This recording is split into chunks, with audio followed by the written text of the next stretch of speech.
Siz ham Turkiyada bepul o'qishni xohlaysizmi? Universitet kontraktidan tortib, oziq-ovqat, yotoqxonaga, hattoki transportga 1 so'm pul to'lamasdan o'qish mumkinligini bilarmidingiz? Bu qanday ishlaydi? Lekin bu imkoniyat faqatgina grant yutgan talabalarga beriladi. Agar siz ham Turkiyada bepul o'qishni xohlasangiz, bu videoni oxirigacha ko'ring. Chunki bugun men sizga Turkiyada bepul o'qish sirlarini aytib beraman. Men Rustamov G'anisher, Eurolink Consulting asoschilaridan biriman. Bizning agentство O'zbekistondagi eng ishonchli agentstvolardan biri bo'lib, biz abituriyentlarga Turkiya hamda Yevropaga kontrakt yoki grant asosida o'qishga kirishlariga yordam beramiz.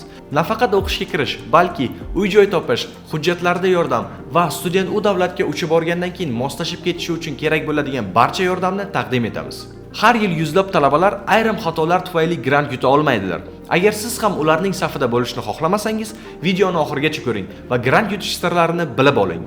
Ko'pchilik grant olish qiyin deb o'ylashadi, ammo bu xato. O'zi sizdan grant olish uchun nimalar talab qilinadi? Birinchisi, maktab baholaringiz 80% dan yuqori bo'lishi kerak. Ikkinchisi, motivatsion xatingiz juda ham zo'r yozilgan bo'lishi kerak. Ya'ni motivatsion xatda nima uchun siz grantga loyiq ekanligingizni ko'rsatib berishingiz kerak. Keling sizlar bilan hozir grant olishni ikkita yo'lini ko'rib chiqamiz. Birinchi yo'li bu davlat grantlari. Turkiya hukumatı tomonidan beriladigan eng mashhur grantlardan biri bu Turkiya burslari. Turkiya burslari qanday ishlaydi? Barcha xarajatlaringizni qoplaydi. Yotoqxona, o'qish, oziq-ovqat, aviachipta va hattoki tibbiy sug'urta. Bundan tashqari oylik stipendiya ham to'laydi. Hamma studentlarda bitta qo'rquv: qanday qilib to'g'ri hujjat topshirish va qayerdan to'g'ri ro'yxatdan o'tish. Shu va shu kabi qo'rquvlarga bizning konsalting orqali yechim topishingiz mumkin. Grant olishning ikkinchi yo'li esa ko'plab universitetlar o'z grant dasturlariga ega. Eng ko'p grant beradigan universitetlar: birinchisi Istanbul universiteti, ikkinchisi Ankara universiteti, uchinchisi Bahçeşehir universiteti, to'rtinchisi esa Istanbul Medipol universiteti.